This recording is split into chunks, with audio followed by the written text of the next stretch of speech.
Mr. Speaker, last month I traveled to Israel with more than 35 of my colleagues to meet with key leaders in that country, including Mr. Netanyahu, and learn firsthand what our closest ally in the Middle East thinks about the proposed Iran nuclear agreement, also known as the Joint Comprehensive Plan of Action between the P5+1 countries and Iran. The consensus view from the Israelis across the political spectrum, from the Prime Minister to the opposition leader in the Knesset, Isaac Herzog, from the President of the State of Israel, Reuven Rivlin, to the military leaders in the Israeli Defense Forces, they all agree that the deal negotiated by Secretary Kerry, championed by President Obama, is a dangerous and historic mistake. This confirms what we've learned in briefings and hearings in Congress. This deal will not deliver the safety and security the American people deserve.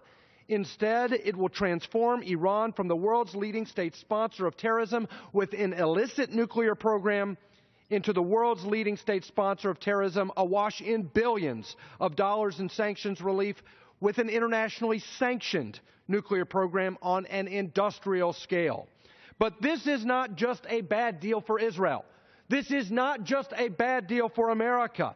A nuclear Iran is a global threat to everyone, everywhere. Consider the counterparty to this deal. Since the seizure of the U.S. Embassy and the taking of 52 American hostages during the 1979 revolution, the Islamic Republic of Iran has taken the long view on its global ambitions of exporting its revolution, supporting terrorist proxies like Hamas, Hezbollah, Houthi, and Boko Haram. The Iranian Revolutionary Guard Corps and the leader of its elite Quds force, Qasem Soleimani, is responsible for the killing of over 500 U.S. soldiers in Iraq. The Iranian regime has covered up and lied about its nuclear program for decades, deceiving international inspectors, agreeing to intrusive inspections, and then allowing those inspections to be implemented only provisionally and selectively. Iran's supreme leader, Ayatollah Khamenei, regularly chants death to America and openly calls for the annihilation of the Jewish people and the destruction of Israel. In Jerusalem, we visited the Yad Vashem Holocaust Memorial Museum. There we saw exhibits recounting the horrifying images of the Holocaust. During our visit with Prime Minister Netanyahu, he made a profound observation. He said they compare this to the 1930s. This is not like the 1930s.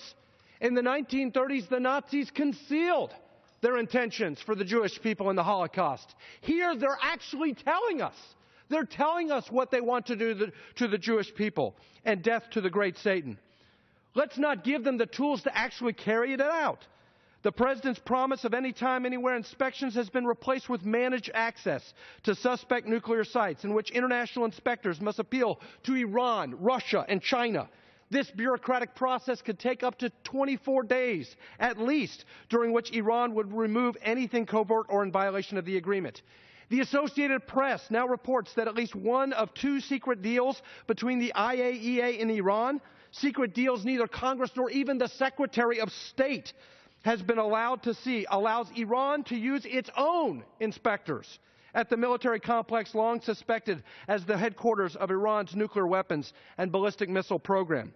Given the Iranian regime's past behavior and contempt for U.S. negotiators it knows are weak, there is little doubt Iran will cheat and dare the Obama administration to find violations which prove the very deficiencies of the deal it negotiated. But even if Iran does not cheat, even if Iran actually complies with the deal, three bad outcomes are guaranteed. First, Iran will be allowed an arsenal, not a bomb, an arsenal of nuclear weapons in as little as 10 years.